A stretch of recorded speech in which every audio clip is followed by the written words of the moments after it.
més ràpidament possible. Perquè això es converteixi en una realitat, els drets de propietat intel·lectual s'han de suspendre temporalment i les tecnologies de producció i els coneixements tècnics s'han de convertir àmpliament. Hem d'actuar ara perquè la pandèmia no passi a la història com un fracàs moral dels països rics en detriment de les vides vulnerables de tot el món. Més d'un any després de l'inici de la pandèmia, la resposta d'Europa a la propagació de virus és inadequada. La pandèmia no només s'ha cobrat la vida de 860.892 persones en el continent, sinó que també ha exercit pressió sobre els professionals i els sistemes de salut. Per tant, la pandèmia ha posat en evidència i amb raó les principals debilitats dels nostres sistemes de salut.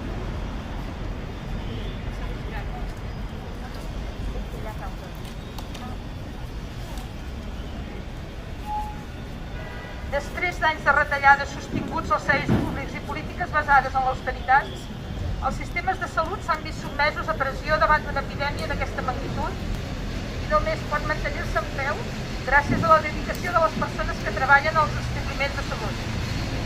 Es podria esperar que en circumstàncies excepcionals com una epidèmia mundial, la lògica del benefici ja no prevalgués sobre la vida i els mitjans de subsistència de les persones.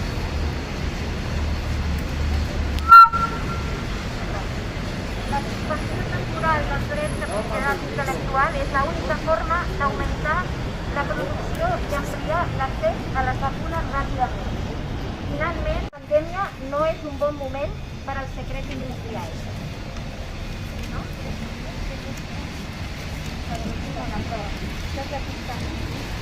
La Unió Europea té l'imperatiu moral d'actuar d'acord amb el que demana la seva població.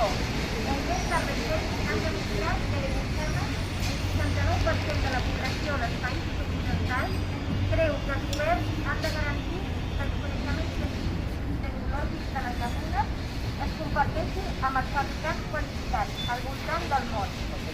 La Unió Europea ha realitzat enormes inversions en recerca, desenvolupament i producció de vacunes, accelerant el desplegament de vacunes en circumstàncies sense precedents. Tot i això, hem vist que les institucions europees no van establir condicions per a aquestes inversions massives atorgades a les grans farmacèutiques.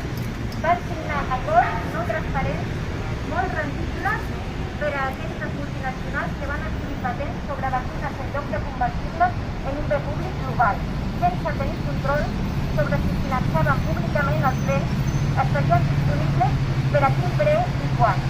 Per això, en aquest Dia Mundial de la Salut, donem suport a la iniciativa ciutadana europea Right to Health, que respon a totes aquestes inquietuds amb peticions concretes dirigides a la Comissió Europea.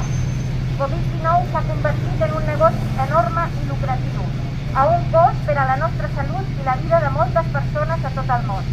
Les institucions de la Unió Europea i els governs dels països europeus ara han d'assumir la responsabilitat i remodelar la seva resposta a la pandèmia de coronavirus, assegurant que les vacunes estiguin disponibles per a tots i que els interessos de les companyies farmacèutiques no passin per davant de la salut de les persones.